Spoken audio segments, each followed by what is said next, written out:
Forza Horizon is a brand new take on Forza Motorsport, its counter series.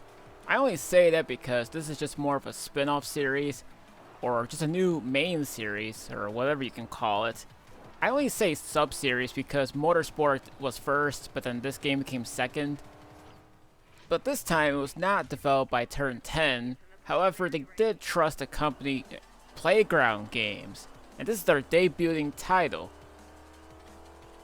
Now, for anyone who wants to know what Playground Studios is, it's a compilation of different employees that originally worked on games like Project Gotham Racing, that is from Bizarre Creations, Driver, the Grid series, Dirt, and plenty of other ones. So it's a variation of different studios from past games that happen to make racing games. So they pretty much have experience in racing games, so it pretty much makes sense for them to all be in one thing. So this is a debuting title for them, and the only Forza game to be backwards compatible on the Xbox systems. Also, it's an Xbox 360 exclusive, so if you're going to get this game, you can only find a physical copy. If you somehow get yourself a digital copy, then you're all good. The only thing is that if you're going to get DLC, well, all it is just cars from what I can tell. And you can't really get the DLC. It doesn't matter anyways, you'll be unlocking cars anyways. So, just like the other series of Motorsport, the game happens to be a simulation racing game. This is just more of a funner take on the whole thing. It's an open world racer, by the way. As you guys like Burnout Paradise, then you might want to check this game out. You can go around racing different sorts of like stuff. Like these long races where there's these big long racing ones where they'll have like a percentage of like how long the tracks are. And then there'll also be ones where you can go around the circle for like 3 or 4 laps. You race against a helicopter, or perhaps you'll probably race against a airplane or an air balloon. But just like Burnout, you'll find some shortcuts sometimes. But you'll also be finding some signs to pretty much crash into. The reason I say this is because if you crash certain signs, then you can pretty much get yourself either a point, but depending on the signs, there's these horizon signs.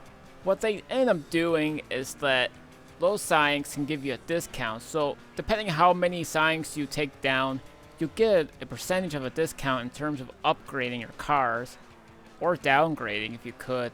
You can also fight off one-on-one with different drivers. If you win, you get their car. But there's also these money things or whatever.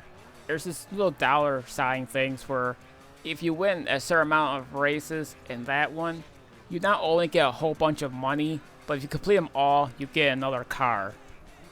There's also some challenges you guys can do, like non-racing ones if you really don't want to. Or just while you're racing. You can drift, e-drift, jump, etc. If you do that and complete a certain amount of challenges, you'll get some more money. Oh, and I should mention something. That you can play this game in 4K on the Xbox One and Xbox Series. But that just depends on the variation of the hardware if it's capable of 4K gaming. Find a car in the game and choose wisely because some cars will handle fine and some of them won't. It just depends on what car you're looking into playing, or depending as to how you want to handle your car. Speed, acceleration, and whatever. But again, you're going to need a best car if you want to win some of these races. There's also these barns you guys can find in the game. If you find the barns, you basically get a broken car, but the people can pretty much fix it so you can drive it. And hey, if you guys like music, you can listen to music.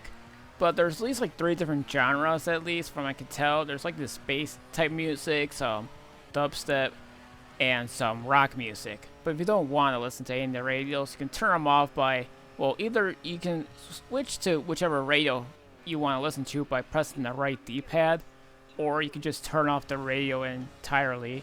Well, that's just up to you if you want more of an action-packed fun type thing. But for me, I find the playlist of these songs to be overdoing because some of them just keep playing the same songs over and over.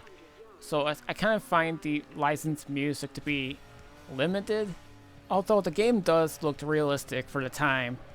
It was said that they pretty much updated the Forza Motorsport 4 engine, so it makes sense. But if you also feel confident on winning, you can also challenge some other car racers in the game. But that all depends on the difficulty as well. But I will just say is that in recent years, the servers of both this game and its sequel were shut down on the Xbox 360 and Xbox One, so you can't really play with people. But you can still play the game offline regardless. I only say that because later in these racing games, they always keep having these online requirement stuff for some dumb reason, which is pretty much the reason why that people just hate some of the series later on. Like, have an offline mode. Holy cow. I mean, look what happened to the crew.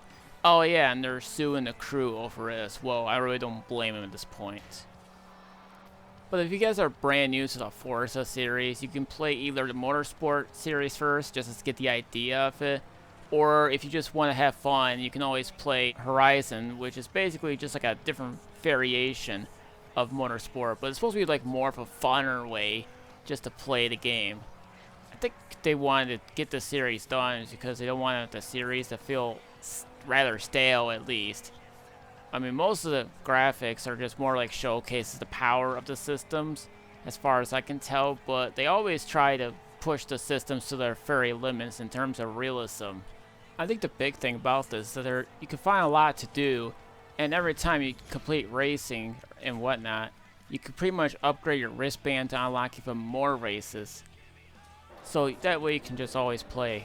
There is multiplayer, like I previously mentioned before, which I'm pretty sure I did, but it doesn't matter because the servers are shut down, so you can't play multiplayer online, so yeah. And in the rest of the series you can, but it really depends if they kept the servers on.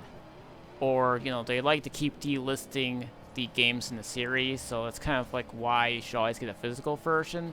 Because the reason I say is because the Forza series or anything else will be up in value, and that's going to be a big disappointment for you guys. But if you'd like the interesting alternative to a different spin of Motorsport, or if you're just getting sick and tired of playing Gran Turismo, then pretty much the Forza series is definitely the way you can play it.